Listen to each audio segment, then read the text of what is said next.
Magandang araw po mga kaibigan. Maririnig natin ang kwento ng isang dalaga at kung paano niya natutuhan na higit na mas mahalaga ang kagandahang loob kaysa sa pisikal na kaanyuan ng isang tao. Siya ay si Anika. Anika ang pangalan ko.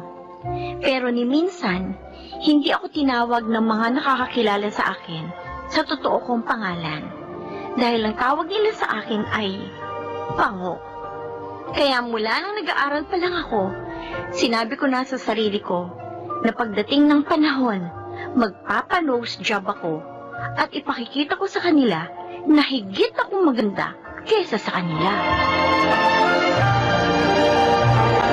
Ano sa tingin mo, Hana? Maganda pa itong bago kong glasses? Hoy, mahal to ah. This is what you call transition glasses. Umiitim ito kapag mainit. Parang nagiging shades. Tapos may anti-blue light din to para maprotektahan ang eyes natin from the radiation. Ah, okay. Maganda. Gusto ko rin yan. Dapat pinalagyan mo ng tali, Anika. Ano? Sabi ko, dapat pinalagyan mo ng tali ang salamin mo. Bakit? Para hindi malaglag. Kasi wala kang nose bridge, oh. Oy, Bal, ano? At least, ako, nose bridge lang ang problema ko. Eh, ikaw, ang babaho ng hininga mo. Ew! Ang may inbornal. Ang sinabi mo? Oo, huwag ka nang kumibo kaya. Totoo na yung sinabi ko eh. Tama na kayong dalawa. Magsisimula na naman kayo eh. Talo niyo pa yung mga teenager kung mag-ukrayan. Umilis nga kayong professional. Nasa trabaho tayo eh. Ha? Mga disente naman kayong tao. Wow! Akala mo naman kung sinong napaka-prim and proper mo. Pero pwede mo pang ibalik yan sa paggawa ng salamin, Anika. Para naman huwag malaglag. Sayang yan. Bal, ano ka ba? Di ka ba titigil? Oo na. Alam mo, umanda ka sa akin, Bal, ha? Kapag naipaayos ko tong ilong ko, talagang huyo ka sa akin. Ha?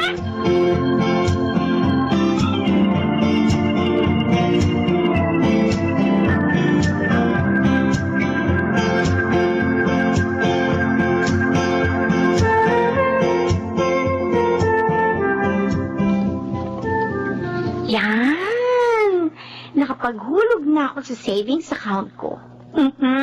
Konting-konti na lang, makakapagpaayos na ako ng ilong ko. Anika? Ma, bakit? Juan, may pera ka ba dyan? Bakit? Hihira muna ako. Yun naman ay kung may pera ka lang. Bakit nga po? Pambili ng gamot ang kuya mo. Minsan kasi, sumasakit pa rin yung binti niya pagkatapos siyang operahan. Bakit? Yung asawa niya? Alam mo naman, marami pang ibang pinagkakagastusan ng mag-asawa. Yung 3 nilang anak, nag-aaral na. Kaya to the rescue ka na naman. Ay, naku. Tulungan na muna natin sila. Kasi na maaksidente sa motor ang kuya mo. Napakarami nilang ginastos sa ospital. Kaya hanggang ngayon, hindi pa sila nakakabangon. Bakit? Kasalanan ba natin nagkaganyan si kuya? Siya ang hindi nag-iingat eh. Kung magkatakbo kasi ng sasakyan palaging harurot. Anika, hindi naman ginusto ng kuya mo ang nangyaring aksidenteng yun. Wala akong pera, ma. Ay, Manghiram na lang kayo sa iba. siya. Sige. Tutulong ako sa iba, tapos sarili ko. Hindi ko matulungan. Ako, bago kayo. Sarili ko muna.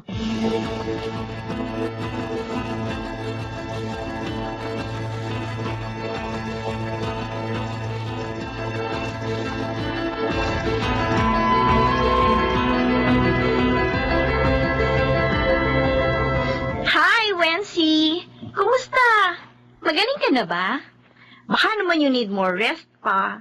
Oo, ayos na ako, Anika. Na-miss ka namin dito sa office.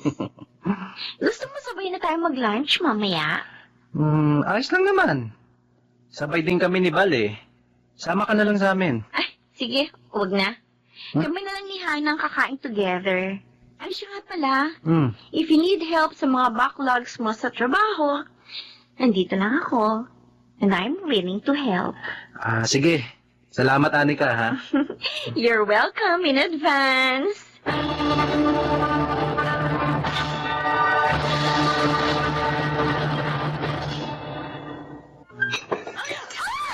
Sorry ho. Walang niya kang waitress ka. Hindi ka ba marunong mag-ingat, ha? May trabaho pa ako from 1 to 5 p.m. Anong gusto mo mangyari? Pumasok ako sa opisina na ganito ay tsura? Tingnan mo! Yung kulay puti kang blouse, kulay brown na dahil sa kape! Hindi na ako nagpipigil. Baka kanina pa kayo sa butan eh. Anika, tama na yan. Hindi naman kasi niya sinasadya. Ang sabihin mo tatanga-tanga yan. Waitress ka na nga lang, hindi mo pa magawa ng maayos sa trabaho mo? Tama na. Halika na. Oh, ano nangyari? ONC, Nandito rin pala kayo? Anika, Ay, naku, nakakainis. natapunan ka ng kape? Oo! Paano tatanga-tanga kasi yung waitress na yan? Uy, konti lang naman Matutuyo rin yan, mamaya. Buti nga, kape lang Hindi sabaw na malansa. Masyado mo naman pinalalaki yung problema, Anika. Pwede ba tumigil ka? Hindi ka kasali sa usapan, ha? Sabi nga, Jeff. Ay, nako. Alam mo kung anong pangit kay Anika? Ha? Hindi naman talaga ilong niya kundi ang ugali niya.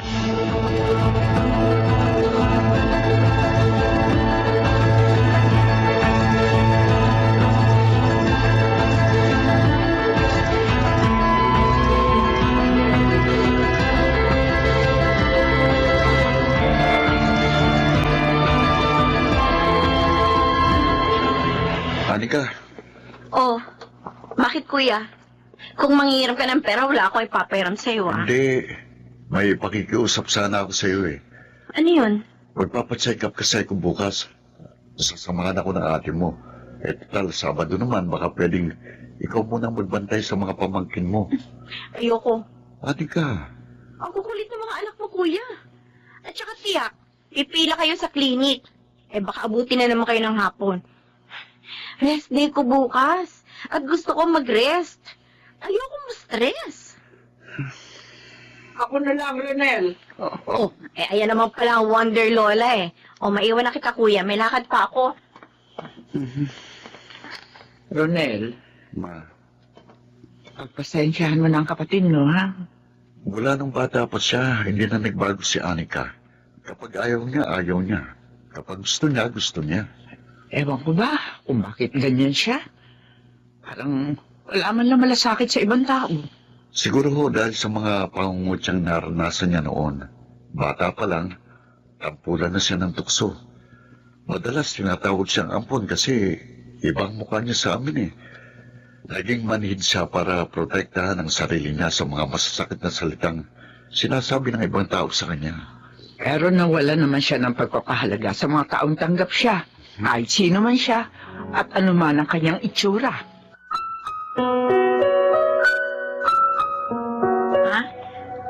Anong sabi mo, Anika? Sabi ko, I have saved enough money. Kaya magpapaayos na ako na ilong ko. Nag-file na ako ng leave. Ganon? Oh, Okay. bakit parang hindi ka malang excited for me, girl? Okay lang ba sa'yo kung magiging honest ako? Oo naman. Bakit? Ano ba gusto mong sabihin? Alam mo, nung first time kitang nakita, ang first impression ko sa'yo, matalino at dissenting tao. Totoo naman. Hindi ko napansin na may problema yung ilong mo eh. Kahit na nung matagal na tayo magkasama, hindi ko nakikita na ang ilong mo bilang kapintasan. Kasi naman, mababa ang standard mo sa beauty, girl. Nung tumatagal, at lalo na kitang nakikilala, alam mo kung anong na-realize ko? Masyado ka nakatutok sa physical mong itsura. Kaya hindi mo nakikita, nagiging pangit ka na. Dahil sa pag-uugali mo, sa pakikitungo mo sa ibang tao, sa pagsasalita mo. Hana? Kahit na hindi ka magpa-nose job, maganda ka. At mas gaganda ka kung magiging sensitibo ka sa mga binibitiwan mo salita at sa pakikibagay mo sa ibang tao. Kaya kung ako sa'yo, yung libo-libo mong naipon para sa pagpapagawa ng ilong mo, gamitin mo na lang sa mas makabuluhang bagay at ang pag-aksayahan mo ng panahon, ang pagsasaayos ng relasyon mo sa ibang tao, sa pamilya mo. Yun ang mas mahalaga, Anika. Ang katawan natin, kapag tayo namatay, kahit gaano pa kaganda, uuurin lang naman. Pero ang ugali natin, ang mga nagawa at nasabi natin sa kapwa, yun ang habang buhay natitimo sa kanilang puso at alaala.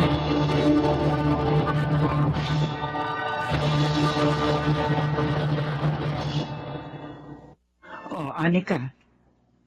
Kanina ka pa dyan nakatulala. Malamig na ang pagkain mo, hoy. Nilalangaw na yung kape mo. Ma, Bakit? pangit ba ako? Ano?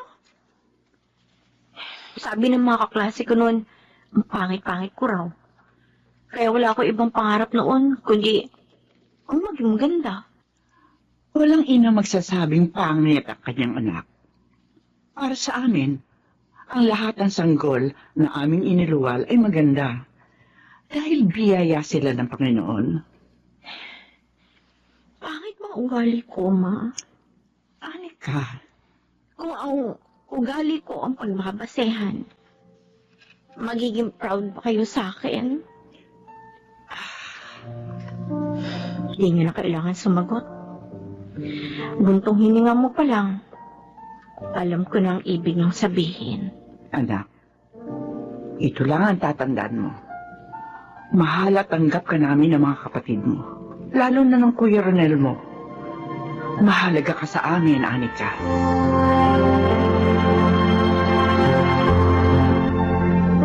Ano to? Bagong sopa at bagong TV?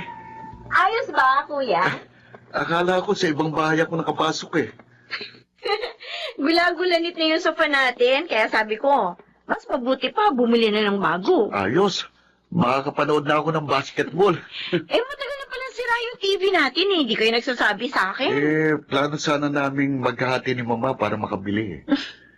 Mula ngayon, kapag may problema dito sa bahay, sabihin niyo na lang sa akin, Kuya. Hmm? Baka makatulong ako. Ha? Ay, siya nga pala, oh. Eto, konting halaga lang yan. Ha? Gamitin mo na yan sa susunod mong check-up. Naku. Kumusta na nga pala yung binti mo? Makakalakad ka pa rin ba ulit? Kailangan lang ng therapy. Salamat dito, Anika. Malaking tulong ito. Kuya, pasensya ka na ha. Mula ngayon, susubukan kong mas maging mabuting tao. Alam kong mahirap, pero alam ko, kaya ko. Dahil naririyan kayo.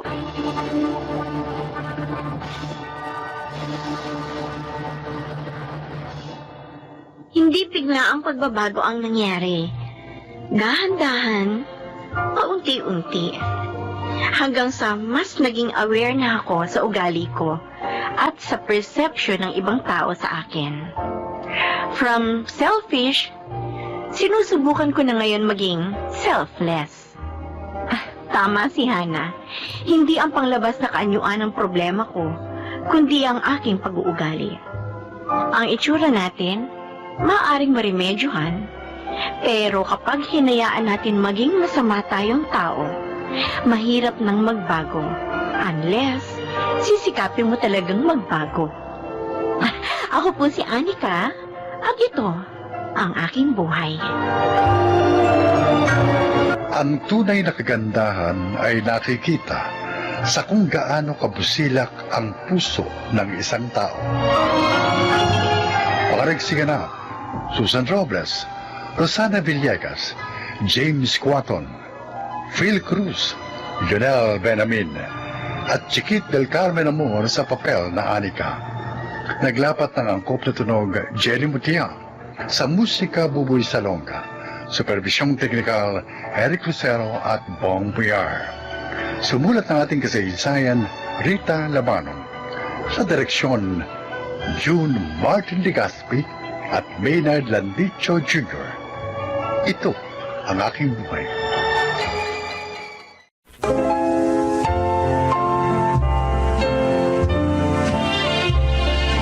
Mga kaibigan, sa araw na ito, maririnig ninyo ang kwento ng isang ina na hanggang ngayon ay pinagdaraanan pa rin ang pagdadalamhati ng masakit na pagsubok na sumukat din sa kanyang katatagan sa huli. Siya ay si Lydia. Karnal na magkakaibigan ang mga magulang namin ni Hernan. Kaya naging produkto kami ng isang arranged marriage. Gayunpaman, sa kabila nun, maayos pa rin namin nagampanan ang mga parte namin bilang isang mag-asawa. At bilang mga magulang ng aming mga naging anak na sina Denzel at Kenji, na ngayon pareho ng mahuhusay na civil engineers tulad din namin ng kanilang ama. Pero dahil marami kaming naisang tabing mga pansariling pangarap ni Hernan nang kami kinasal, dumating ang sandaling nais din namin bigyan laya ang aming mga sarili para sa katuparan ng mga iyon.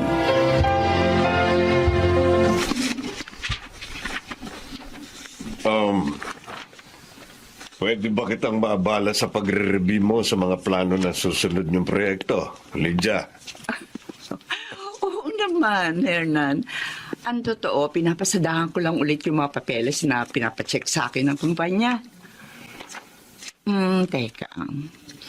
Bakit ba may pakiramdam ako mahalaga ang sasabihin mo? Alam mo namang noon pa man, gusto ko na maglakbay sa iba't ibang bansa. Pero siyempre, kung saan ako makakakita ng opportunity para ma-practice ko pa ang profesyon ko para maging productive pa rin ako, doon ako mamamalagi.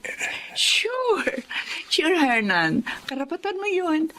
Oh, kailan ang plano mong pag-alis? As soon as possible. Sa Spain ang una kong destination. Gusto ko kasing maranasan ng Pasko ron eh. Okay. Tutulungan kita mag-impake ng mga gamit na dadalhin mo. Salamat. Simulat sa pool, napaka-supportive mo sa akin. Dahil ganun ka rin naman sa akin, Hernan. Sa buong panahon ng ating pagsasama, pinagkaloob mo sa akin at iginalang ang aking mga karapatan bilang iyong kabiyak. Pero para hindi magtampo sa iyo ang iyong mga anak, magpaalam ka rin sa kanila. Of course. Pwede ko ba namang makalimutan ang dalawang paborito kong engineers?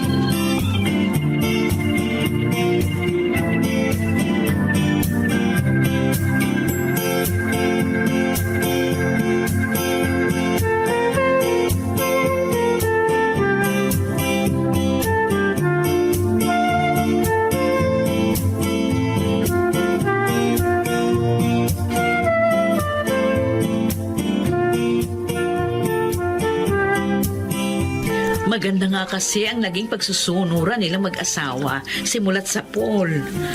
Kaya magaang nilang nadidesisyonan ang mga bagay-bagay. Kahit pa hanggang ngayong nagkaedad na sila. Yung katapatan ni Hernan kay Lydia, yun ang isa sa hinahangaan ko. Isipin mo arranged marriage sila. Pero ni minsan, hindi nakaisip ng babae si Hernan. At hindi ko rin sila naringgan ng issue tungkol sa pera. At kahit kailan, wala silang sinasabi tungkol sa isa't isa. Kundi, magagandang bagay lang. O di ba nga? Madalas sabihin ng iba, walang perpektong pagsasama. Pero tingnan mo napakaganda ng koneksyon ni Hernan at Lydia sa isa't isa.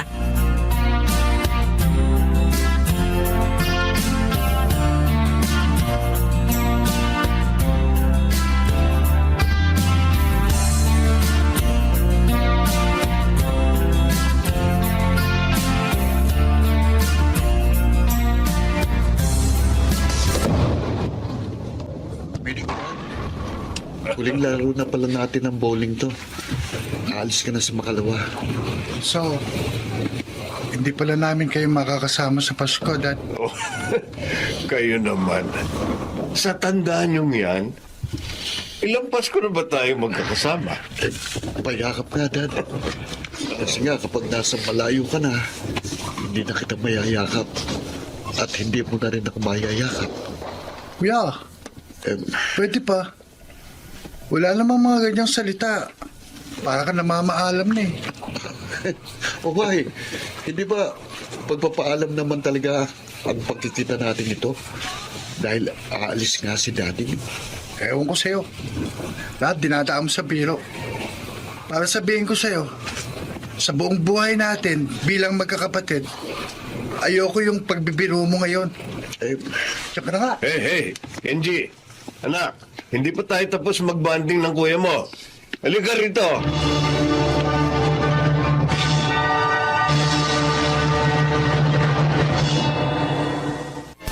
Ma'am? Ma'am, ano nangyari kay Kuya? Bakit itinakbo siya dito sa ospital? Wala na, kuya mo. Wala na, Kenji is dead. What? Paano nangyari yun? Ang lakas-lakas ni Kuya eh. Wala naman siya sakit. Bakit? Naglihim siya sa atin. Matagal na siya may tumor sa utak. Abnormal ang paglaki ng mga selula sa loob ng kanyang utak. Nagpapagamot siya ng hindi natin alam. Ang masakit. Nakatakda pa na siya operahan next month. Pero hindi na siya umabot sa kanyang operasyon. Pero paano yun nalaman ng lahat ng ito? Yung doktor na-in-charge sa kanya ngayon. Iya pala ang neurologist na kuya mo. Nasa record niyang history ng sakit ng kuya mo. Ganito. Diyos ko. Sabihin mo hindi totoong lahat ng ito, ma'am. Sabihin mo hindi totoo.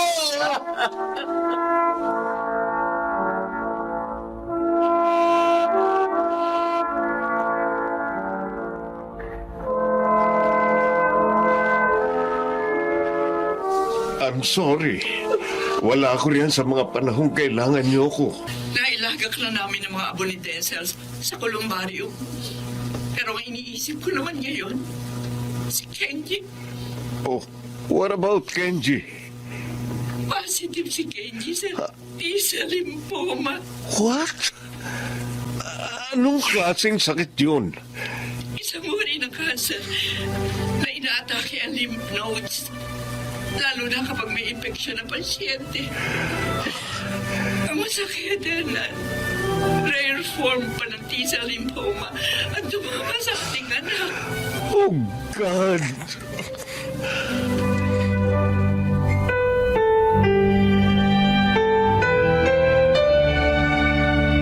Saan daw nakukuha ang ganong sakit, Lydia? Hindi rin maipaliwanag ng mga doktor ang pinanggagalingan ng sakit. Kung hindi pa nga lumabas ang pamamaga ng mga mata ng anak ko, hindi ko malalaman sa resulta na rin ng mga laboratory test. Naooperahan ba ang sakit ni Kenji? Early stage pa lang naman daw. Kaya ini-schedule muna siya para sa chemotherapy. Titingnan muna ng mga doktor ang response ang system niya sa chemo. Ang mahalaga, curable pa rin ang sakit ni Kenji. Malaki pa ang chance na gumaling siya. Dagdagan pa natin ang ating mga dasal. Natatrauma na ako sa mga nangyayari.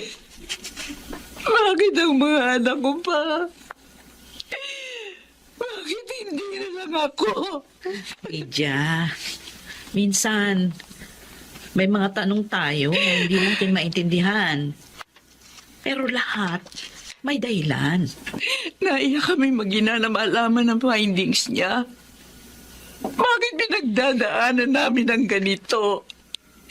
Samantalang wala naman kaming ginagawa, kundi puro kabutihan.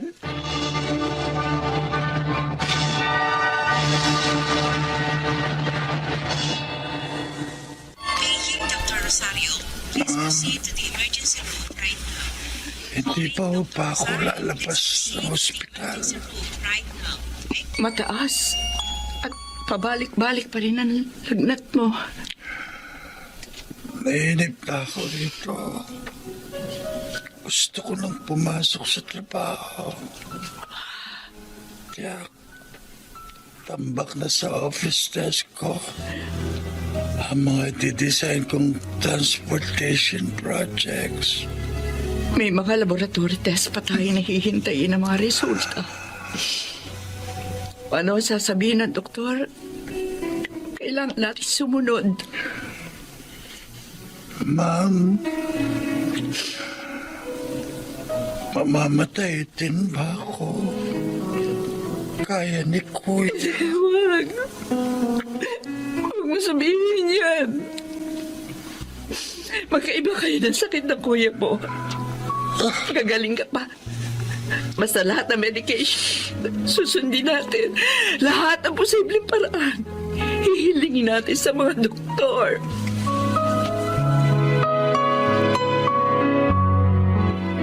Lydia, Hernan? nagulong isip po nang malaman kong kalagayan ni Kenji. At walang pumasok sa isipan ko kundi kailangan kong umuwi dahil kailangan niyo ko rito.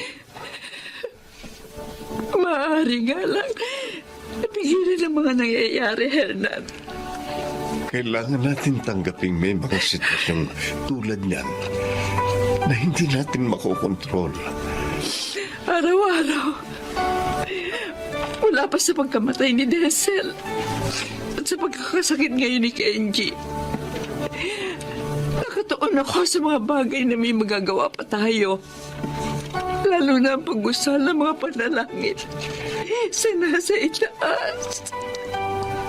Yung hiningi ko sa iyong kalayaan para lang maranasan ko ang mga bagay na pinananabikan ko. Napilit ko pa rin gustong samantalahin. Hindi na pala dapat. Ang mga yun ang nagmulat sa akin. Nahigit sa mga yun, may mahalaga pa rin akong papel na dapat gampanan sa inyo ng ating mga anak. Hindi mo na itutuloy ang mga plano mong paglalakbay. Kayo ang pinakamahalagang biyayang meron ako sa aking buhay, Lydia. At sa bawat Paskong dumarating, kayo ang pinakamagandang regalong hindi ba tutumbasan ng ano pa mang material na kasiyahang maibibigay sa akin ng mundo. At si Denzel, mananatili siya sa ating mga puso.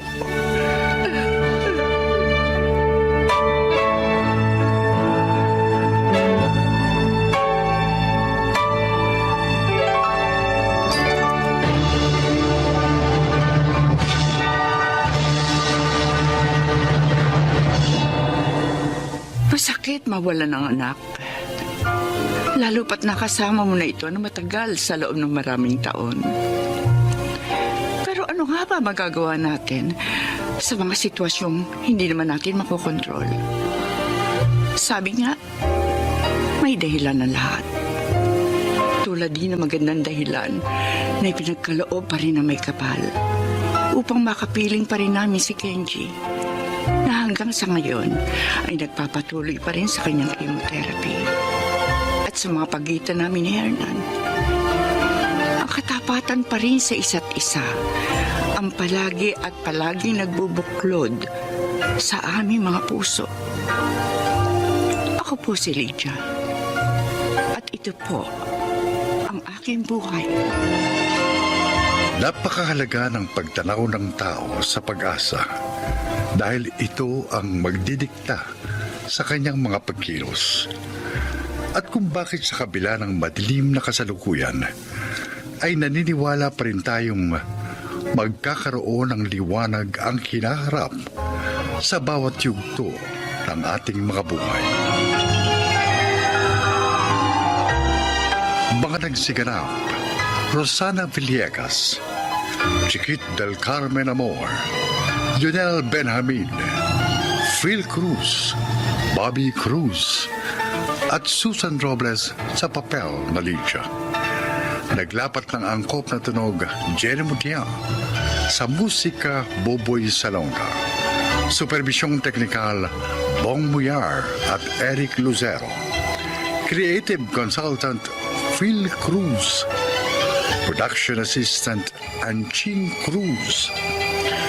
Ito'y mula sa panulat ni Sel Barlam.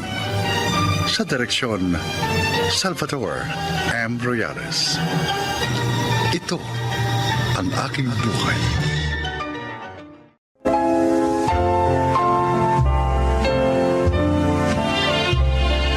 Magandang araw po mga giliw naming tagapakinig.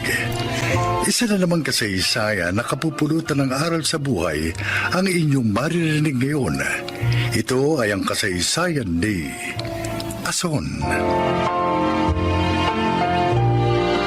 Isa lamang akong labandera. Walang natapos na kurso. Maaga ring pumanaw ang aking asawa. Kaya naiwan ako nag-iisa nagtataguyod sa aming anak na si Lalaine. Pakinggan po nyo ang aking paglalahad. Mang Adong, bakit naman po ganun? Amay, ako may-ari ng paupahang ito, Ason. Kaya naman magagawa akong lahat ng gusto ko, di ba? Isa pa dapat naman talaga taon-taon, magtaas ng upa sa bahay dahil, alam mo na, napakamahal na lang mga bilihin ngayon. Kasi alam naman nyo, patay na ho yung asawa ko. Ako na lang ang kumakayod para mabuhay ho kami ng anak ko. Mahihirapan ho ako kung tataasan nyo ho ng 10% ang Ay, upa namin. Sorry. Problema nyo na yun. Huwag mong ipasa sa akin, ha? Alam mo, dapat kasi huwag mo lang pag-aralin yung silalain mo. Total, hindi mo naman ata kaya eh. Mga Adong naman. Ayoko matulad siya sa akin na walang pinag-aralan. Alam mo, papayuhan kita, ha? Bigyan kita ng tip. Pag-asawain mo na lang siya na mayaman. Para pakinabangan mo, ano? Adong, Basta. Sa susunod na buwan, next month, ha? May dagdag ng 10%. Unawain mo naman ako. Ha? Yung upa nyo, konti lang naman, 10% lang yun, kayang-kaya nyo. Ngayon, kung hindi mo kaya, lumayas na lang kayo rito ba? Marami kukuha nito. Yung kayang magbayad.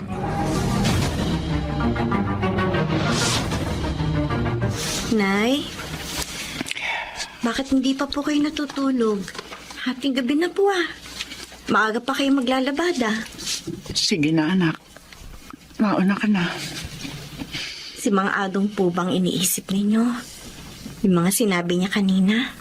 Alam mo, Narinig ko pong lahat ng sinabi niya sa inyo kanina. Di na nga lang ako nagpakita sa kanya. Hindi po kayong umiyak. May naisip na po akong paraan para mabawasan ang problema natin. ano yun? Nangangailangan po ng tindera sa kantin ng university namin. Papasok po ako doon. Para yung kikitain ko doon, yun na po ang panggastos ko sa pag-aaral ko. Baka mahirapan ka. Baka maapektuhan ang pag-aaral mo. Hindi po, Nay. Kaya ko po. Nasa time management lang po yan. Ang mahalaga, mabawasan man lang kahit paano ang kakapusang nararanasan natin.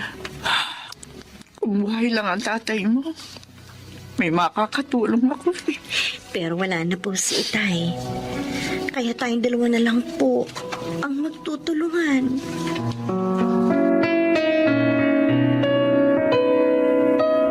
Jimbo, bakit mo ko dinala dito?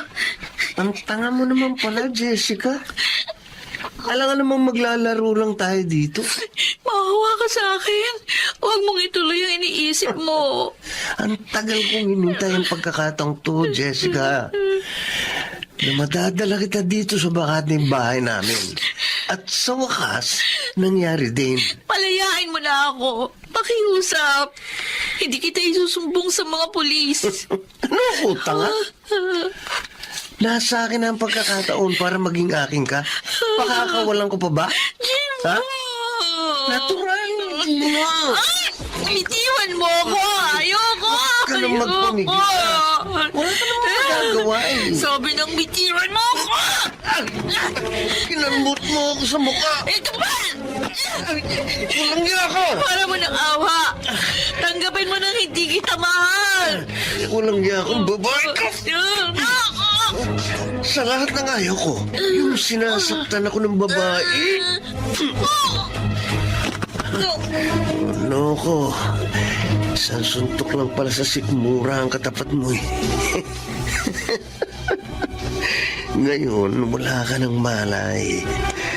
Magagawa ko na ang lahat ng gusto kong gawin sa'yo. Pagsasawaan kita, Jessica.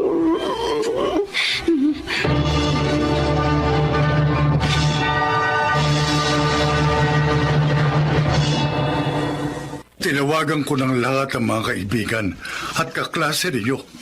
Pero iisang sinabi nila, hindi nila kasama ang anak ko. Hindi ko rin po siya kasabay na umuwi, Sir Ramon. Pinabalik po kasi ako sa kantin ng university. Nasaan na kaya anak ko? Hindi niya ugaling hindi umuwi ng magdamag sa bahay. Lalo na kung hindi nagpapaalam. Ay, sandali po. Naalala ko, bago po ako umalis, nakita ko lumapit sa kanya si Jimbo at kinausap siya. Si Jimbo? Opo. Maliligaw niya? Opo.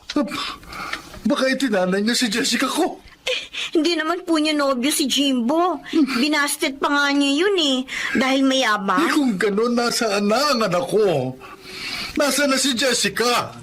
Ano na nangyari sa kanya?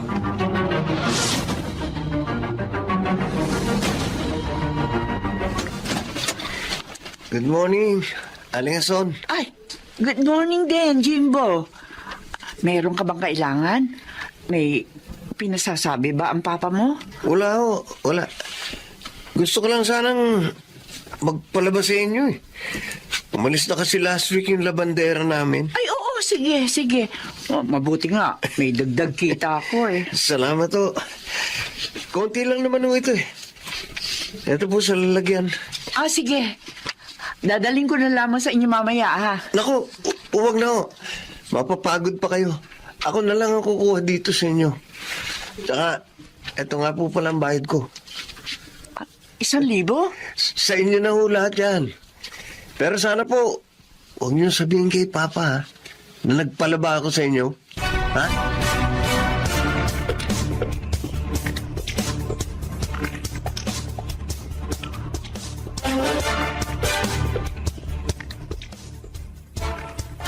Nakapagtataka talaga si Jimbo. Parang bigla siyang bumait kaninang dumating dito. Binigyan pa ako ng malaking bahid sa pinalalaban niya sa akin. At ayaw din niya sabihin ko kay Mang Adong na nagpalabas siya sa akin. Bakit kaya? Tsaka, napansin ko rin, meron siya mga kalmot sa mukha. Bakit ganun? Sinong gumawa nun? Nay, narito na po ako. Narito ako sa kusina, Lalaine. Opo. Sorry po, natagalan ako. Maglalaban na po ba kayo? Oh, bakit ka nga pala natagalan? Dumaan po ako kina Jessica eh. Tumawag yung daddy ng best friend ko. Pinapunta po ako sa kanila.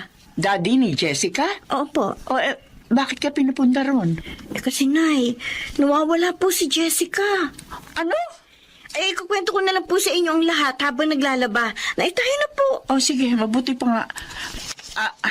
Basta anak, unahin natin laban itong damit ni Jimbo. Dinala niya kanina rito. O, eto sa lagayan, o. Nagpunta dito si Jimbo? Oo. Nagtataka nga ako eh. Pero parang biglang bumait. Binigyan pa nga ako ng 1,000. Bayad daw dito sa pinalalaban niya. Ay, teka. Kukunin ko na sa plastic yung dinala niya. Ay, Nay, may nahulog sa kinuha niyong labahin, no? Ha? My God! Ang nahulog! Bracelet ni Jessica! Ano? Sigurado ka ba, anak? Opo! Suot niya po ito eh. Nahuli namin siyang nakita. Ay, paano napunta yan kay Jimbo? Teka, yung mga damit ni Jimbo. Anak, ang t-shirt, May dugo. Oo nga, Nay! Oh, Diyos ko! Bakit may dugo ang t-shirt ni Jimbo? May kutob po ako, Nay. May kinalaman siya sa pagkawala ng best friend ko. Baka nga. Nakita ko. May mga kalmot siya sa mukha.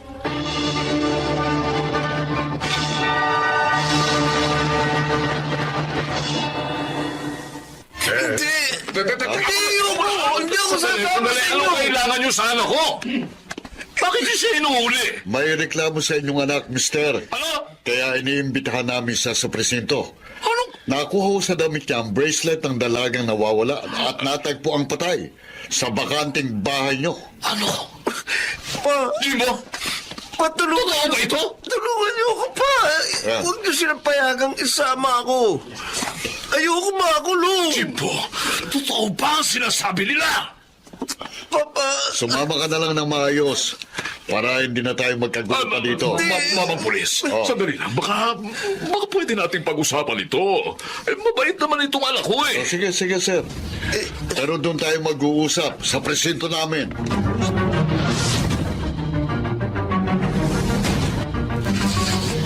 Napakasakit nitong pagkikita natin, anak. Nakabalik ka nga rito sa bahay natin. Pero patay ka na. Ramon, nakikiramay ho kami. Kayo pala, Son, Lalay. Nalulungkot to ako sa nangyari sa kaibigan ko. Ang walang yung Jimbo na yon. Siya ang may kasalanan ng lahat. Hindi niya natanggap ang kabiguan niya sa anak ko, kaya niya dinukot, ginahasa at pinatay.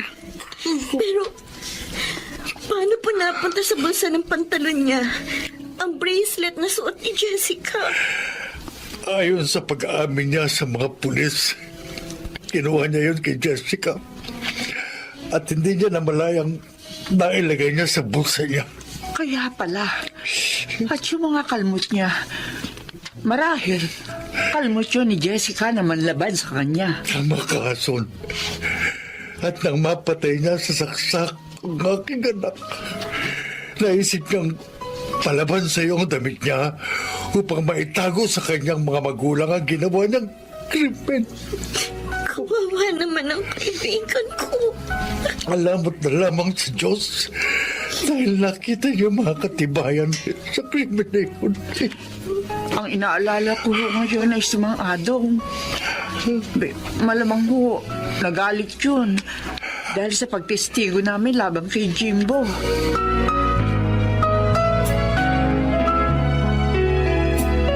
Lumayas kayo sa bahay ko! Ngayon din! Hindi ko kailangan ng upa ninyo! Huwag naman ho. Maluwag! Wala ho kaming ibang malilipatan. Paalisin niyo agad kami. Wala rin ho kaming Wala akong pakialam! Basta naman gusto ko lumayas kayo rito. Ngayon din! Mga walang utang na loob kayo! Nakatira na nga kayo rito. Ipinahamak niyo pa ang anak ko! Oh. Nay, umalis na lang po tayo dito para wala nang gulo. Galit.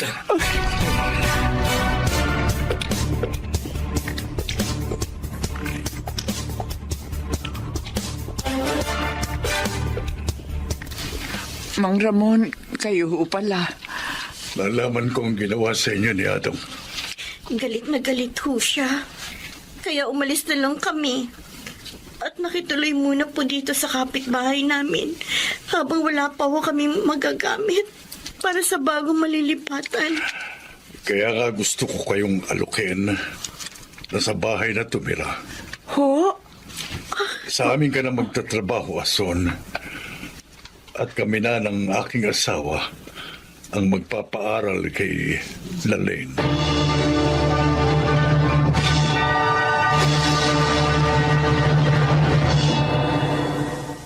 At doon na nga kami tumira sa bahay ni Sir Ramon. Sa kanila na ako nagtrabaho hanggang sa makatapos ng pag-aaral si Lalaine. Sana po'y kinapulutan niyo ng aral ang aking kasaysayan. Ako po si Ason, isang dating labandera. At ito, ang aking buhay. Hindi pinababayaan ng dakilang lumikha ang nilalang na may malinis na kalooban. Mga nagsiganap, Chiquit del Carmen Amor, Rosana Villegas, June Martin Legaspi, Lionel Benjamin, Bobby Cruz, at Susan Robles sa papel na Azon. Naglapat ng angkop na tunog, Jerry Mutia, sa musika ni Buboy Salonga. Supervisyong teknikal, Eric Lucero at Bong Muyar. Creative Consultant, Phil Cruz. Production Assistant, Anching Cruz. Ito'y mula sa panulat ni Telma Corporal Alcantara.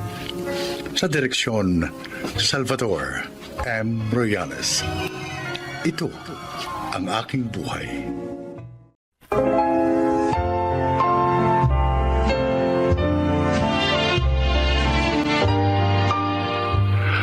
Magandang araw po mga giliw naming tagapakinig. Pakinggan po natin ngayon ang isa pang natatanging kasaysayan na ilalahad sa atin ni Choleng.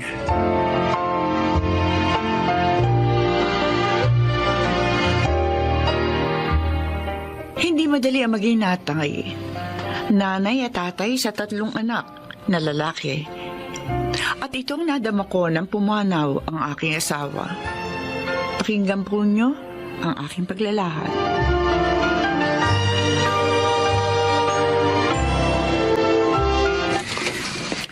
James? Ikaw na ba yan?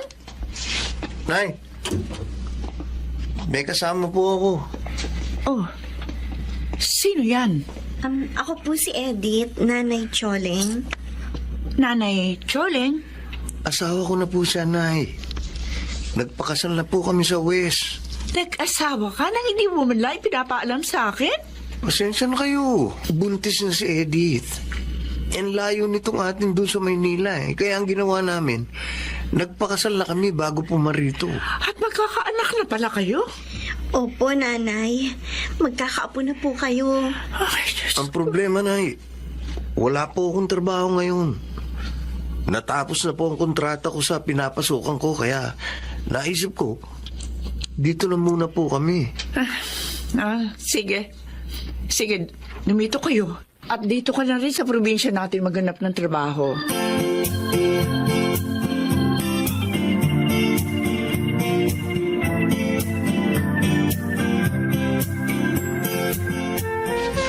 Pambihira naman si James, oh.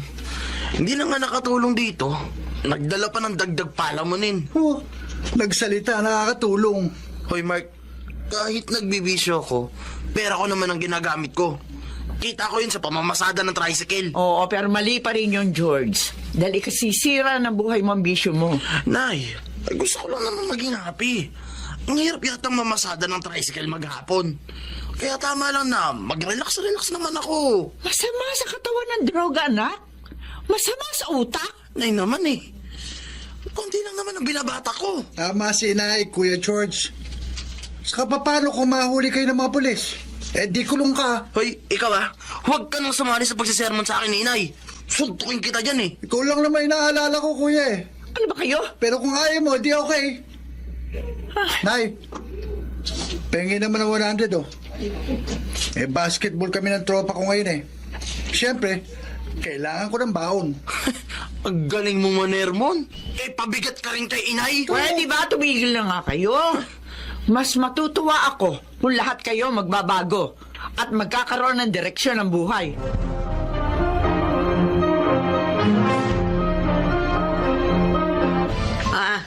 Itong bayad ko sa kinyo kung mga balot, tsaka itlog na maalat, Choleng. Choleng! Ko? Ano ika mo, Leonie? Taong ito, oh. Sabi ko, ito yung bayad ko sa kinuha kong balot at itlog na maalat. Ay, salamat. Pasensya ka na sana, ha? Kasi hindi ko agad napansin. May iniisip lang kasi ako eh. Nako, ay alam ko na. Yung mga anak mo, no? Ay, nalulungkot lang ako. Dahil kahit nasa hustong edad na sila, wala pa rin direksyon ang kanilang mga buhay. Si George ko na panganay, may bisyo. Si James naman, wala ngang bisyo. Pero nag-asawa naman ang hindi malaman nagpapaalam sa akin. Itong si Mark, kusang huminto sa pag-aaral. Mas gusto pa yung makibarkada. Pare-pareho sila na para bang hindi pinahalagan yung mga pagsisikap ko. Pambihira din naman yung mga anak mo. Ay, buti na nga lang at kumikita ka doon sa pagtitinda mo ng balot at itlog ng marat. May pensyong ka rin tinatanggap. Buhat doon sa bumanang mga asawa. Oo. Hindi rin kami umuupa ng bahay. Pero alam mo kung wala ang latang yun, ako, Jack, gutom kami. Wala namang isa sa kanila na nakakatulong na sa akin eh. Gusto ko sana makita na kahit matanda na ako, nasa maayos naman silang kalagayan. Yun naman naligaya nating mga magulang, di ba? Yung bang kahit mawala na tayo, maiwan nating maayos ang buhay ng ating mga anak.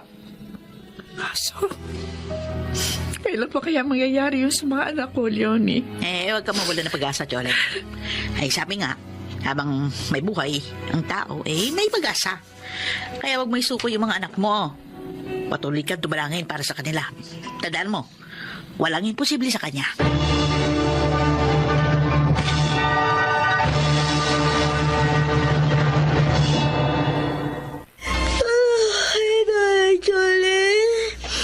Umalis na po ba si James? Oo, Edith.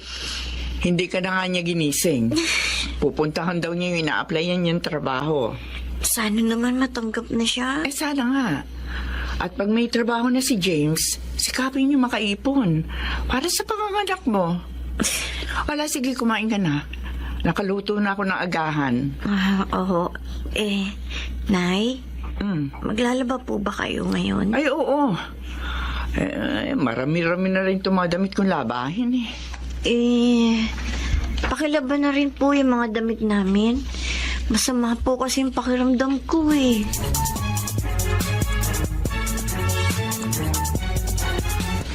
Dinig na dinig ko, Kuya James. Inutusan ni Ate Edith si Inay na labhan ang mga damit nyo. Si Inay naman, nilabhan. Hindi tama ang ginawa ng asawa mo, Tol, ah. Ipagpalagay na nating masama ang pakiramdam niya. Ay, huwag siya maglaba ngayon. Sa ibang araw niya gawin. Hindi yung gagawin niyang utusan ng nanay natin. Oo. Kuya, Mark, hindi ko alam ang ginawa ni Edith. Kaya nga sinabi ko sa'yo, Kuya. Para pagsabihan mo si ate. Para wag na niyang ulitin yun. Pambira, hindi na nga tayo makatulong kay Ermat. Gagawin pa nating alila. Ay, huwag naman sanang ganon.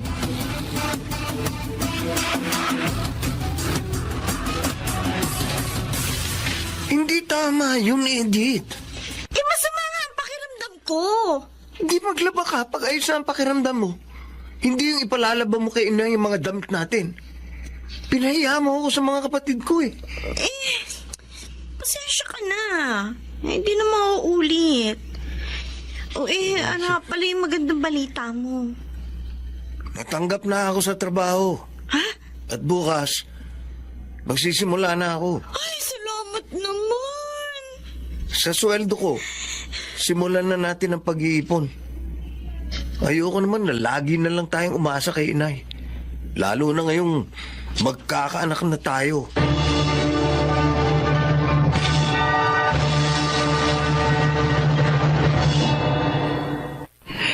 Natuwa ako na marinig ko ang pag-uusap ni na James at Eddie.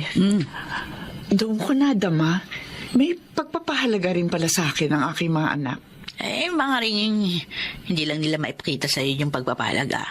Dahil nadadalig sila ng kahinaan na siyang mahadlang sa kanila sa pagtahak sa matuwid na landas ng buhay. Tama ka, Leonie.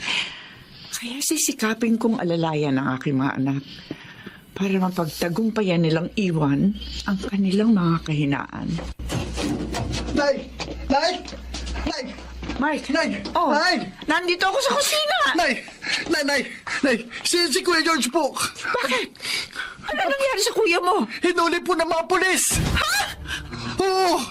Nakuha sa kanyang ilang gramo ng shabu!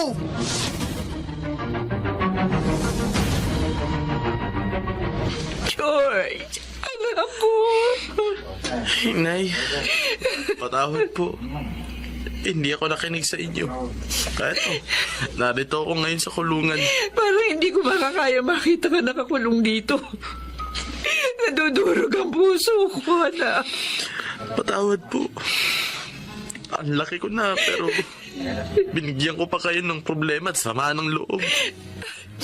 Susubukan kong gumawa ng paraan, anak, para makalaya ka. Maraming salamat po. Pero sakaling hindi kayo magtagumpay, hindi po ako magdaramdam, Inay. Dahil alam kong kasalanan ko ang lahat. Anak, magpakabait ka rito, ha? At hihintayin namin ang paglaya mo.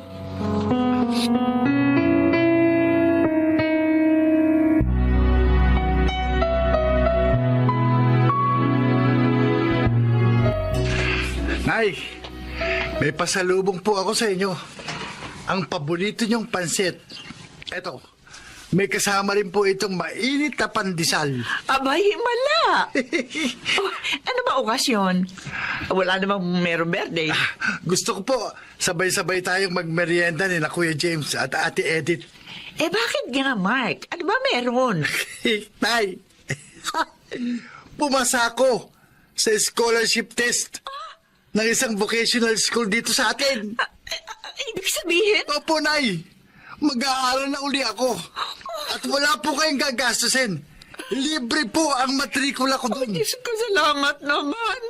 Naisip mo mag-aaral uli. May part-time job na rin po ako. At doon ko naman kukunin ang baon ko sa pagpasok. Pero anak, baka mahirapan ka. Mag-aaral ka habang nagtatrabaho. Kaya ko yun, Nay. Ayoko na pong mahirapan pa kayo eh. Ang gusto ko, habang kapiling pa namin kayo, makita niyong inaayos ko na ang buhay ko. Umakulong si Kuya George. Nataon ako, Nay. Sabi ko sa sarili ko, ilalagay ko na sa tama ang buhay ko.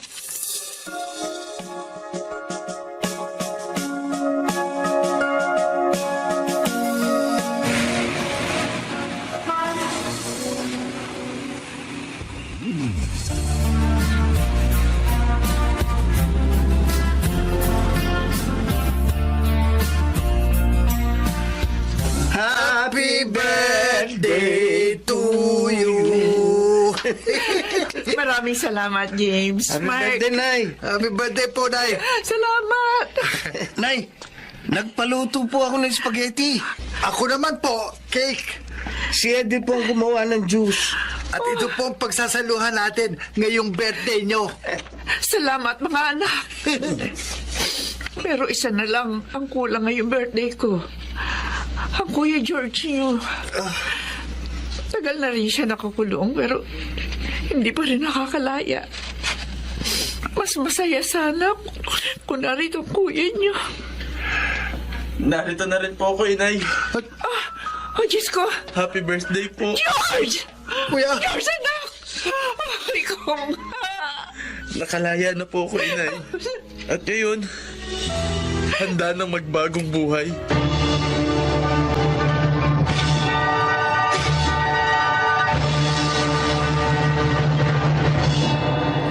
Yan ang simula na muling panunumbalik ng kaligayahan ko.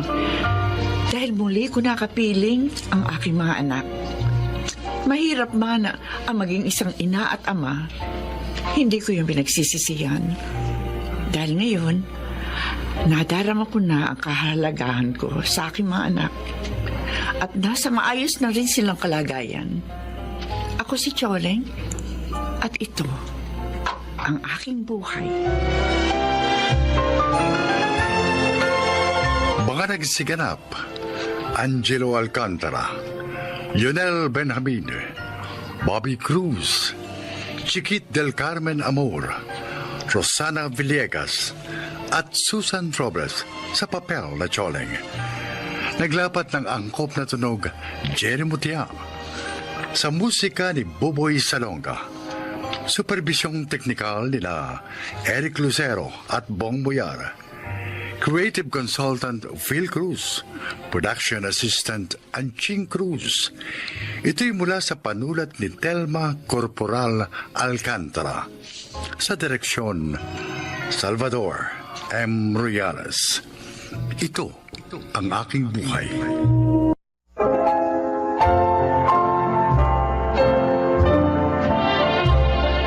Magandang araw po mga kaibigan. Maririnig ninyo ang kasaysayan ng isang babaeng naging mapagmalaki sa kanyang mga magulang. Siya ay si Myla.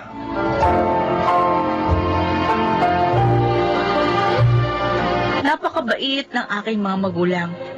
So tuwing madalapa ako, sila ang tumutulong sa akin bumangon.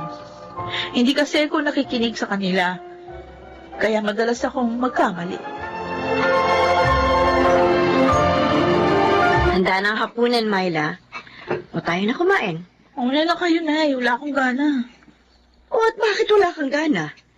Dahil napagsabihan ka ng tatay mo kaya naiinis ka. Eh, hirap naman kasi sa kanya eh. Nangahatol agad. Hindi pa naman niya lubos na kilala si Walden. Anak, binangangaralan ka lamang ng tatay mo dahil ayaw niyang madapa ka sa pangatlong pagkakataon. Eh, pagkakaiba po ang mga lalaki. Iba si Walden sa dalawang lalaking una ko sinamahan. Myla, huwag mo sabihin gusto mong sumama sa lalaking yon. Mabuti nga hindi ka nagbuntis sa dalawang mong unang sinamahan eh. Makinig ka naman sana sa amin, anak. Ingatan mo naman ang iyong sarili. Ang bihira talaga, sermon na naman. Oo, mag-iingat na ako.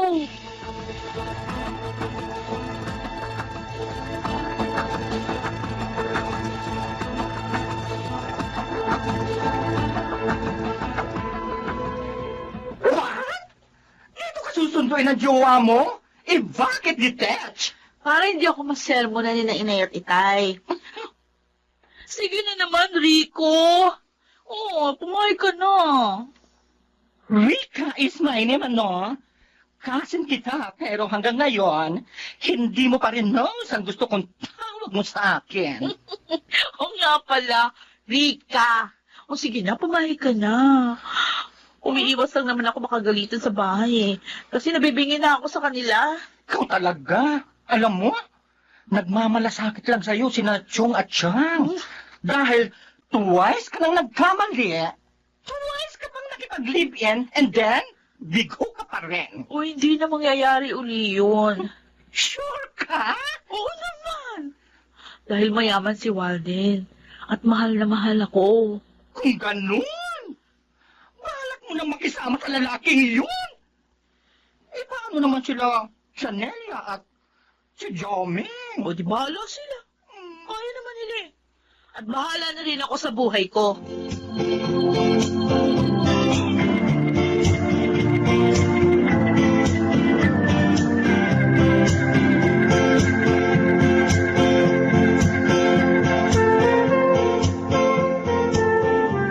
Wow, ang ganda nitong apartment na kinuha mo sa akin, Walden.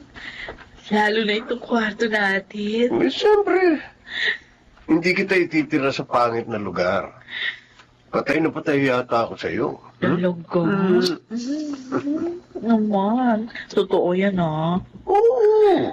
Kasi, di ba sabi ko naman sa'yo, 2 beses na ako nasaktan. Umuwi ako luhaan sa mga magulang ko. Iba na ngayon. Hindi ka na uuwing luhaan sa kanila dahil hindi kita sasaktan. Paano kapag nalaman ng asawa mo? Kaya nga kita tinira sa malayo eh. Para hindi niya malaman.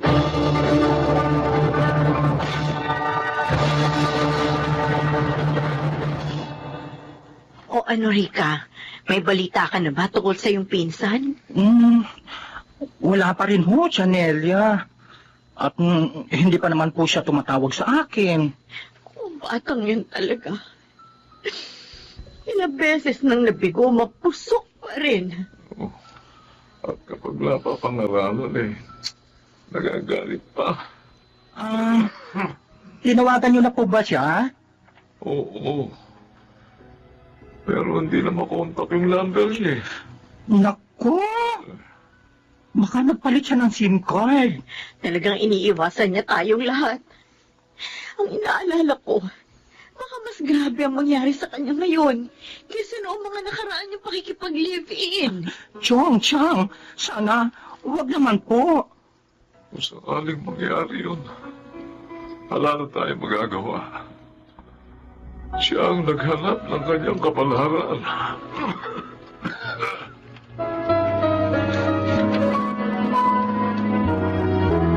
Hello, pinsan. Ano, kumusta ka na? Bruha ka! Bakit daw ka lang nag-call? Tinatawagan kita. Ayaw na makontak ng city mo eh. Eh, punta kasi kami ni Warden sa Boracay. Sa linggo kami roon. Yung ganda pala doon, oh. Hindi nakakasawa. Tapos, nagbagyo din kami. Isang linggo din kami doon. Ikaw talaga ha? Alam mo, alala sa'yo sila Chang at Chong. Di na ako babalik doon. Myla! Maligaya na ako sa buhay ko rito kay Walden. Yun nalang sabihin mo sa kanila. At huwag na rin kamo nila akong tawagan. Pinsan, matanda na sila. Kailangan ka nila. Alam mo naman, ikaw lang ang anak nila. Oo, kaya nila yun. Tsaka, hindi ko rin obligasyon batayan sila habang buhay. May sarili din akong buhay, ano? Ano? Walden? Matagtagalan ka bago makabalik dito? Oo, Myla. Bakit? Eh, nakakahalata na si Merced. Miss ko. Mahirap na. Ayoko malaman niya kung saan kita ibinabahay. Baka iskandaluhin ka niya. Ne? Sana kasi walayan mo na. Para dito ka na lang sa akin. Hindi maaari. Siya may pera eh. Kaya tiis-tiis na lang muna tayo. Ha? Mamimiss kita. Mamimiss din kita. Pero huwag ka mag-alala. Iiwanan kita ng panggastos para may magamit ka habang wala ako.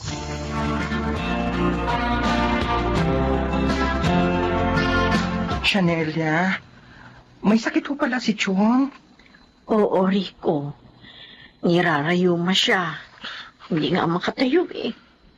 Pareho pa kaming may nararamdaman. Pareho kami inuupo. Ay, ito ang hirap na kayong dalawa lang eh. Lalo na kapag pareho kayong may sakit. Wala naman kami magagawa. Kinalimutan na kami ng pinsan mo. Siguro, dahil yun sa hindi niya na kami kailangan. Kung malapit lang ho dito ang tinitirahan ko, lagi ko po kayong pupuntahan.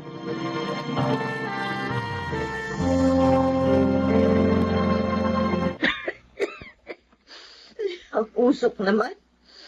Ang init pa. Kaya siguro ako nagising. Buti pa rin muna ako ng tubig para mawala ang pag-ubo ko.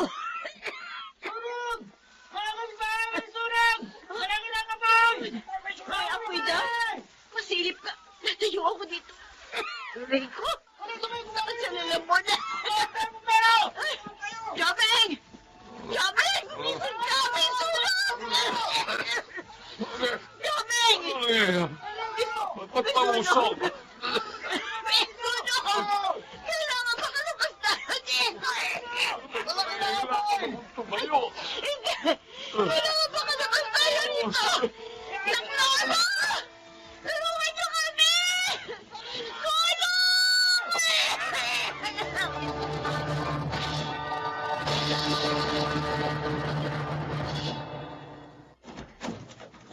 Sino sila? Ikaw ba si Myra? Oo. Ako nga. Bakit? Paano niyo ako nakilala? Dahil ako lang naman ang asawa ni Walden. At ikaw naman ang umuubos ng aking salapi. Wala dito si Walden. Siya pagsabihan mo. Hindi dadami ang mga wasak. Ang mga agaw. Ang dapat sa iyo, turuan ng leksyon. Anong gagawin mo? Ibubuhos ko lang naman sa iyo to. Mukha ko! Tulong!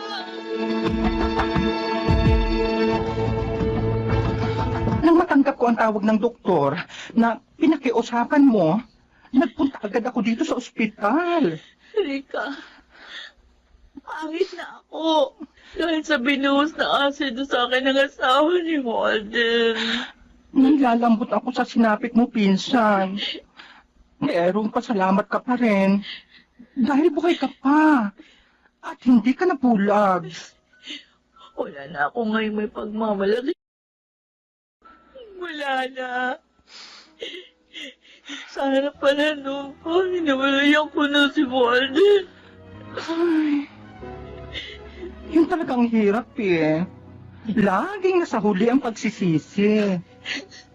Pati si Nainay at Itay, dahil sa pagmamahal ko kay Walden. Tama ka.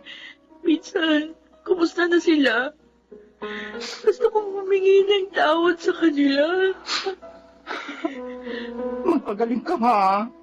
At kapag kaya mo na, sasamahan kita sa kanila. Sa kanila.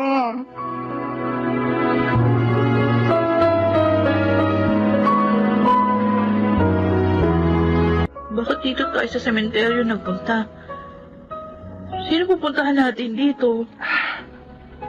Myla, huwag kang mabibigla ha. Bakit? Narito na ngayon sina Siyang at Chong. Ha? Hindi kita maintindihan. Bakit naman sila mapupunta dito? Hindi naman dito bahay namin. Nagkaroon kasi ng sunog sa lugar nyo. At nadamay ang bahay nyo. Ha? Hindi. Hindi na nila nakayanang lumabas sa bahay nyo eh. Dahil nga, nung panahong yun, parehas silang may sakit. Kaya, nakulong sila at namatay. Ay! Kasalanan ko to. Hindi kayo makakukulong sa sunog na yun kung kasama niyo lang ako. Patawarin niyo ako, Inay. Inay.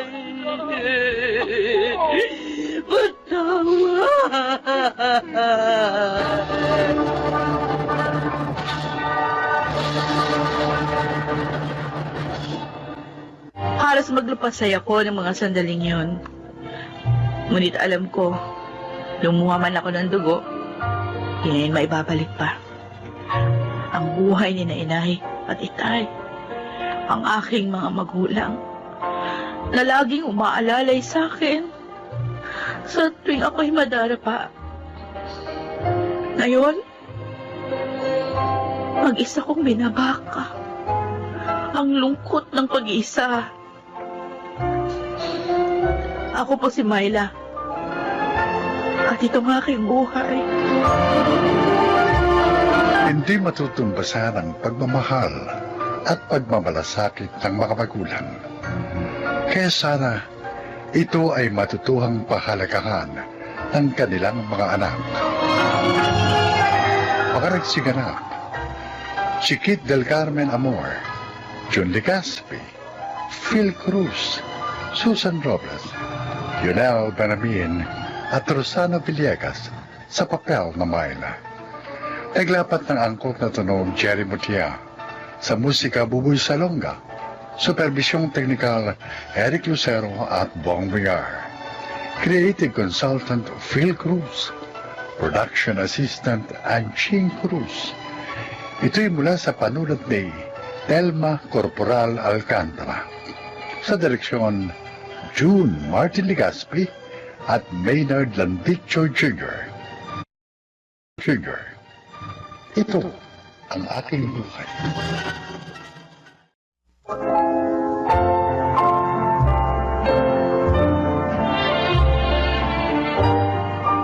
Mga kaibigan, marinig po ninyo ngayon ang kasaysayan ng isang kasambahay na naging tapat sa kanyang amo, subalit muntik mapahamak.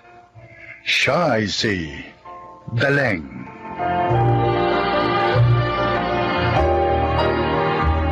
Uno anyos ako na magsimula magtrabaho ka ni Sir Fausto. Ako ang naging yaya ni Noli ang nag-iisa niyang anak. Hanggang sa makapag-asawa ko at mabiyuda, ay nanatili ako doon.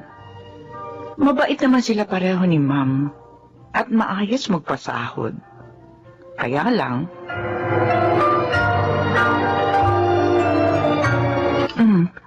hating gabi na. Wait, bakit hindi ka pa matulog? Naninibago po kasi ako dito kina Sir Nonny, Nay. Maingay po kasi dito eh. Hindi tulad ng kina Sir Fausto. Sa bagay, tama ka, anak. Hindi ko alam. Mahilig na pala makipag-inom ng sinoli. Kahit nga yung tawag niya sa akin, nagbago din eh. Oh, ano po ibig niyo sabihin ni Nay? Dati, Yaya Daling kung tawagin niya ako. Pero kanina, Daling na lang kung tawagin niya ako. Ay, nagbago nga po. 6 na taon na kasi mula nang bumukod siya sa kanyang daddy at mami. Feeling ko, Nay, mahihirapan tayo dito. Anak, 5 years old lang si Noli na maging yaya niya ako. 23 years na ako sa mga magulang niya. At dahil doon, napagtapos ko ng kolehiyo ang kuya mo. At ikaw na lang ngayon ang pinag-aaral ko. Kaya anumang hirap, matitiis ko yun. Huwag po kayo mag-alala, Nay. Pag nakatapos na ako, hindi na kayo magtatrabaho pa. Pero ngayon, habang narito tayo, hindi ko po kayo pababayaan mag-isang mahirapan. Tutulungan ko rin po kayo sa mga trabaho ninyo dito.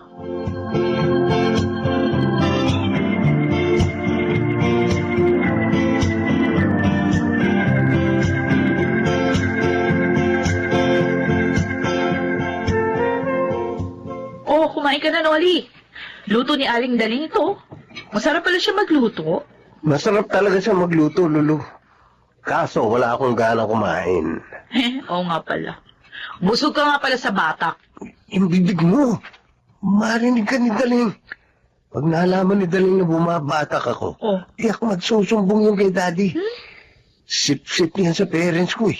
Eh kasi pagpakatino ka na, para wala ka nang kinatatakutan pa.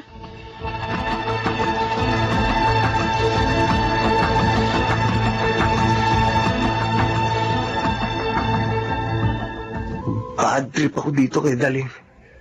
Binati pa pag-uwi ko ng ating gabi. Sabi pa niya, lasing daw ako. Eh, naman ako lasing. Tumira lang kami ng tropa. Mukhang magiging problema ko nga ang babaeng yun, ah. Hindi. Kailangan makaisip ako ng paraan para mawala siya rito.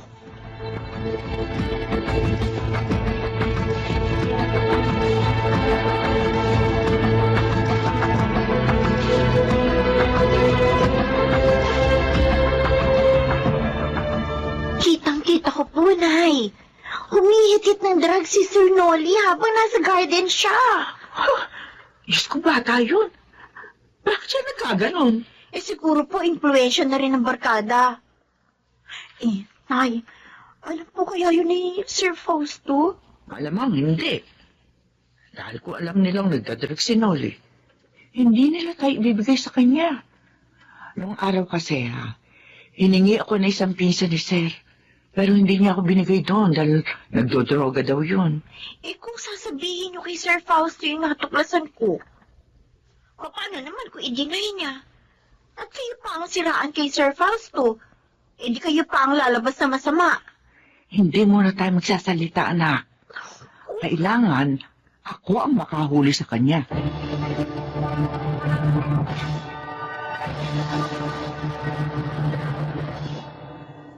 Daling! Daling! Ling nga rito! Ay, Noli? Bakit? Ano nangyari? Anong ginawa mo sa polo ko? Bakit may mansa? Paano nagkaroon naman siya yan? Nilabang ko yan ng bukod.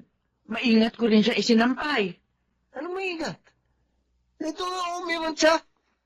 Alam mo ba kung gaano kamahal to? Pero hindi ko talaga ginawa ang sinasabi mo. O sige, kung ayaw mo umamin, bahala ka. Pero ikakaltas ko ang halaga ng polong to sa sahod mo.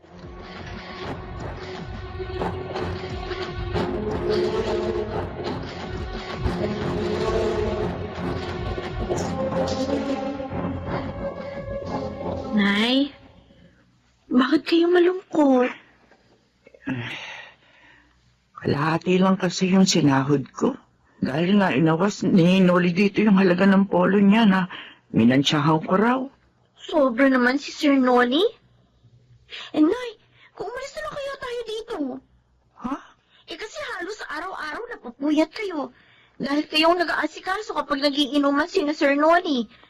Tapos pinagbintangan pa kayo na sumira ng gamit niya. Pinabayaran pa sa inyo.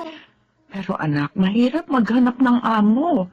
Napapayag na magkasama tayo. Saka isa pa, malaki kasi yung pinasasahod sa akin ni na Sir Fausto. Pero paano po kung pagbintangan na naman kayo ni Sir Noli? Ay, hindi na naman siguro mauulit yun.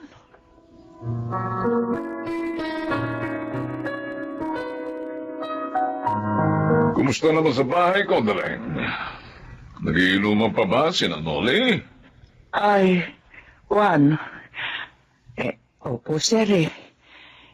Laki ng ho talaga ng ipinagbago ni Sir Noli ngayon. Ba't mo naman nasabi yan? Minsan ho kasi narinig ko nag-aaway ho sila ni Lulu. Oh, At doon, nasabi ni Lulu na ang tama daw ni Sir. Umaasa na lamang sa inyo at hindi na ho nagtatrabaho. ang totoo. Sinabi na yan sa akin ng kaibigan ko na boss niya. Dareng, Oh, ganito ha. opo. Patuloy mong subaybayan ang aking anak, ha? At sabihin mo sa akin ang lahat ng nangyayari, ha? Sir, Oh, paano kung hindi niya aminin yung mga sinabi ko? Kung baligtarin niya, sir, baka ako pa yung lumabas na masama sa paningin niyo. Dahil siyempre, anak niyo ho siya.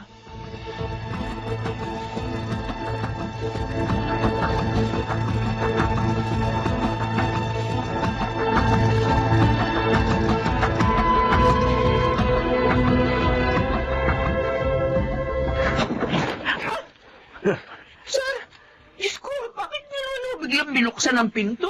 Natakot ako. Mabuti naman, hindi mo nakalimutan ang gusto ko itawag mo sa akin.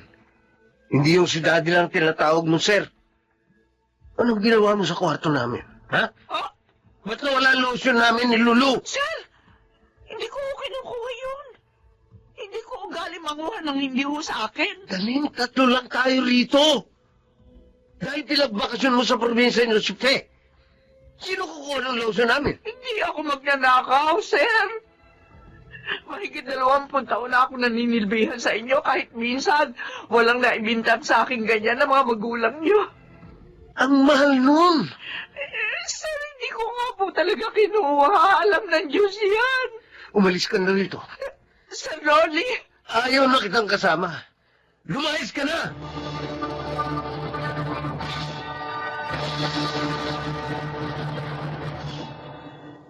Ano pong sabi ni Sir Fausto, Nay? Sundin ko na lamang daw yung anak niya. Parang ang ampi pa siya sa anak niya.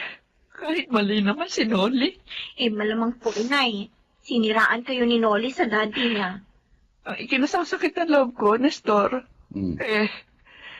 hindi isinaalang-alang ni Sir ang mahabang panahon na pagsisilbi ko sa kanila. Mas naniwala pa siya sa anak niya na magnanakaw ako. Siguro, Inay, talagang gusto ni Noli na mawala kayo doon. Para wala nang magsumbong sa daddy niya ng kanyang mga kalukuhan. Nay, yun din ang tingin ko eh. Pero naging takot ako sa kanila. Naksak ko ang langit. Huwag na ho kayong umiyak. Limutan nyo na yon. Dumito na lang kayo ni Pe sa probinsya. May trabaho naman ako at may maayos na sahod. Patutulungan ko na po kayo sa pag-aaral ni Pe. Gusto ko mag-part-time job, Kuya Nestor. Ikaw? Para makatulong din ako sa mga gastusin natin.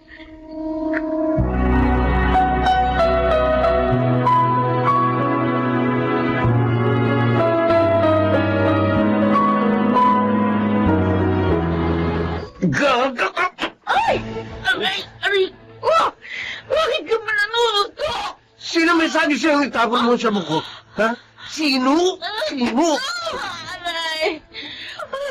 wala na talagang importante sa'yo kundi ang bisyo mo! Walang iya! Buti alam mo, mas napaliligaya ako ng droga, no? Kesa sa'yo. O, di maghiwalay na tayo? Hindi na ako makakatagal na kasama ka! Walang Hindi iya! maghiwalay! Hindi kita kailangan!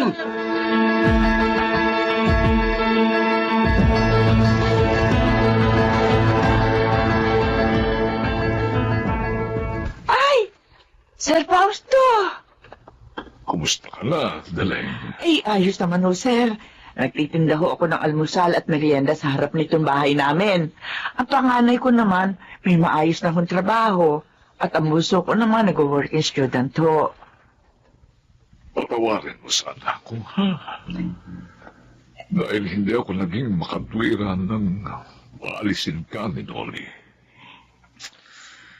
Hindi ko man lang naisip ang pagiging matapat mo sa amin ng mahabang panahon. Naku naman, sir. Kalimutan na ho natin yun.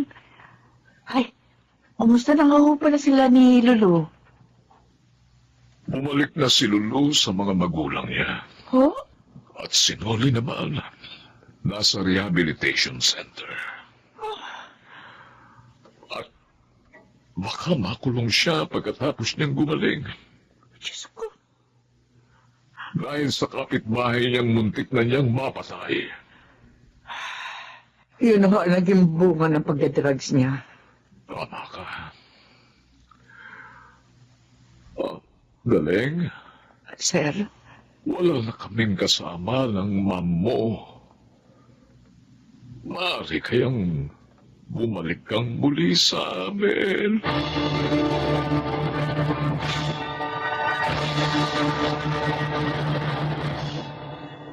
Hindi na ako sumama kay Sir Fausto. Hindi na kasi pumayag ang aking mga anak. At ayoko na rin magkalayo pa kami mag-iina. Kaya nakontento na lang ako sa kung ano ang meron kami.